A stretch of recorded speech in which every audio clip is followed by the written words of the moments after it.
I'm here with Brian Deese, Director of the National Economic Council and President Biden's Chief Economic Advisor. Brian, nice to see you. It's great to be here. President Biden recently looked back at his first 6 months in office and noted that, quote, capitalism is alive and very well, touting some of the record numbers. But how much of a threat is vaccine hesitancy and the Delta variant to these economic gains, Brian? Well, if you take a step back 6 months in, it's just striking how much progress we've made. 3 million jobs created. That's double the pace of the period prior to that. The rate of growth in 2021 doubled as a result of the actions that we have taken. And you're seeing across America optimism about the future of the country and the future of the economy hitting record highs. But at the same time, we can't get complacent. We've always known, and the president has always focused on the fact that the pandemic and the economy are inextricably intertwined. It's why we focus so much on getting a vaccination program stood up and oriented, and we've seen record historic success on that front. But it's also why we need to stay vigilant now. And so you heard the president, as part of looking back over 6 months, reinforce just how important it is for those who have yet to be vaccinated to get vaccinated, and for us to continue this focus around the country and every community of the country. So you're going to continue to see the president do that, but let's make no mistake, we've made extraordinary progress and we've got real durable momentum in the economy now. Another interesting thing the president recently said is that he doesn't look to the stock market for indications of the state of the economy, which is in a pretty clear contrast with the previous administration. How do you take into account, though, the ups and downs of the market, like today's drop, and overall growth as you plan policies? Well, President Biden has always had a distinct view of the economy, which is that we all do better as a country if growth comes from the bottom up and the middle out. And what that means is if you look at working people across the country, if they do better, they have more job opportunities, their wages are increasing, it's going to mean the entire economy does better, including people at the top. So when that's your focus, what you're focused on is, are there jobs for the people who want them? Are those jobs paying more? And is there more innovation and more economic opportunity across the country? We'll see the market go up and go down. I would note that over the course of this period, we've seen the stock market hit record highs, even with some of the recent fluctuations, including today. But the core objective of the Biden economy is to have that kind of strong, durable growth that gives middle-class families more ability to breathe, more economic opportunity, and we're starting to see that. We're starting to see a change in paradigm, certainly from the last administration, but this recovery is starting to show some signs of what it looks like when we have an economy where that growth is coming and is broadly shared. Let me switch over and ask you about infrastructure, Brian. What's the latest on the negotiations there? Should investors expect the bipartisan framework going to get done before Congress heads out for the August recess? That's definitely our goal. We're making a lot of progress. There's still some issues, but we are making a lot of progress, and we're going to bring this to a head. We have been debating infrastructure as a country for way too long. Infrastructure Week has gone on for a long time, and now we really have an opportunity to bring this to a head. And like everything in the congressional process, those last pieces are always challenging. But we have a clear agreement. The president shook hands with a group of 10 senators, Republicans and Democrats in the Oval Office, and he is prepared and excited to honor that agreement and sign that package into law.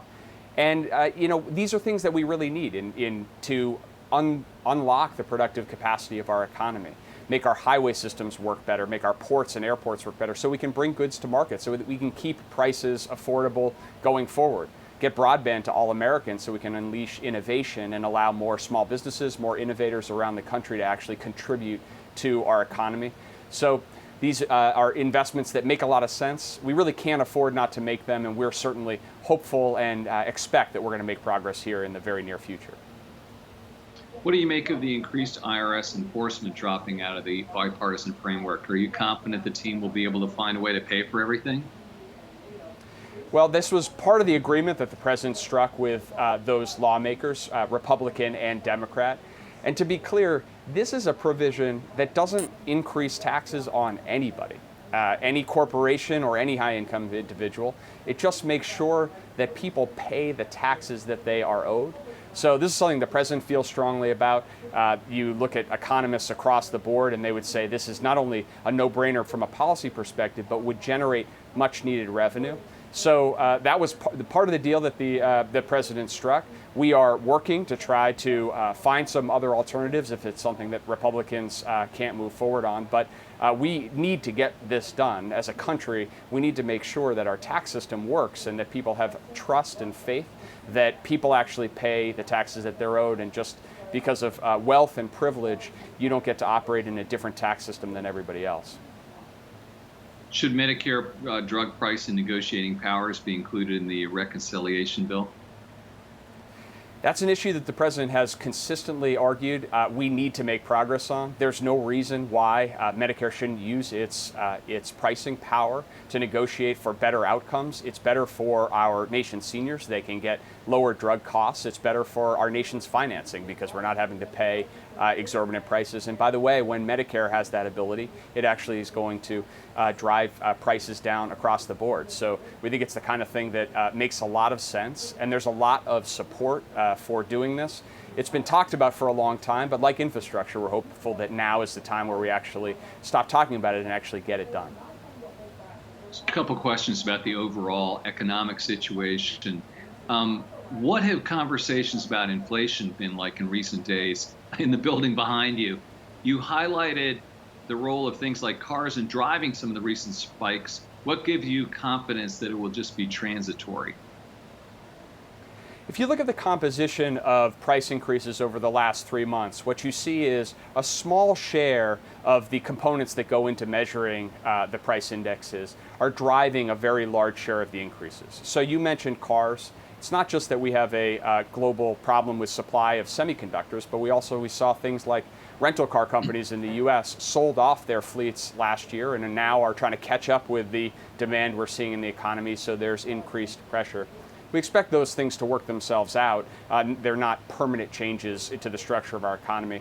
Same with airline prices, hotel prices. We're seeing them come back as demand comes back, but in many cases not even to the levels of the pre-pandemic economy. So those are the categories that you would expect. You are going to see some significant movement as the economy comes back. So this is something that, along with almost every economic variable, we pay a lot of close attention to, we study and we look forward to, and we recognize that when consumers see price increases, they notice. But we think that the data certainly indicates that much of what's going on here is these temporary factors that we anticipate will not persist. And what about labor shortages, Brian? People are seeing these all over the place. Employers are. Is there anything the administration can do about it, or is it just a matter of companies paying workers more? Well, we have to remember that we are recovering from a historic pandemic. And so there are a number of issues that people who want to re-enter the workforce have to grapple with. The first is the pandemic and the disease. They want to make sure that they feel safe. And as we move forward in vaccinating more of the country, we're seeing more people have that comfort. A second is childcare and school, particularly for parents of school-age kids. Do they have the support system in place so that they can go and they can participate fully in the workforce? Getting schools open, that's why this has been such a focus of the administration and the president, is providing the resources to actually get schools open safely, get childcare centers open safely. And we have also seen that we are in a market where there are a lot of job openings. That's a good thing for workers. They have more options. And one of the things that employers can do in that context is pay a fair wage, provide benefits. And we've seen anecdotally a lot of employers who have said, you know what, when I've raised my wages, I've seen a lot of people come and raise their hand for that work. So, this is a combination of things. We have to recognize that we are coming out of a truly unique pandemic, and at the same time, if businesses pay a fair wage, if they offer benefits, we're confident that they're going to find workers when they need them. Last question, Brian. You have a unique perspective here in that you served in the Obama administration. How do the challenges of the last 6 months in the Biden administration compare to early on in Obama's presidency when the U.S. also faced big economic challenges? Well, every economic crisis is unique. And early in the Obama administration, we were dealing with a financial crisis that hit at the core of individuals' balance sheets because of the core housing crisis and the decline in prices. So as a result, the challenges there of trying to reinstill trust and reinstill the confidence at the individual household balance sheet level was really paramount. Here, we have a pandemic crisis. The kinds of things we just discussed about people's hesitance to return to the workforce in safe working conditions, those are unique. And as a result, that's why you've seen the president prioritize an all-out national vaccination effort and to surge support to families and businesses, to schools, to child care centers, to reflect the unique realities of this crisis. But the good news 6 months in is that we are in a very different place economically. We're growing jobs at a historic pace. Our economy is growing at a historic pace. Unemployment claims are falling at a historic pace. So we've got a lot of momentum, and we just need to seize that, continue these policies, and finish the job of, as President Biden says, building back better, putting that economic strategy in place for the long term.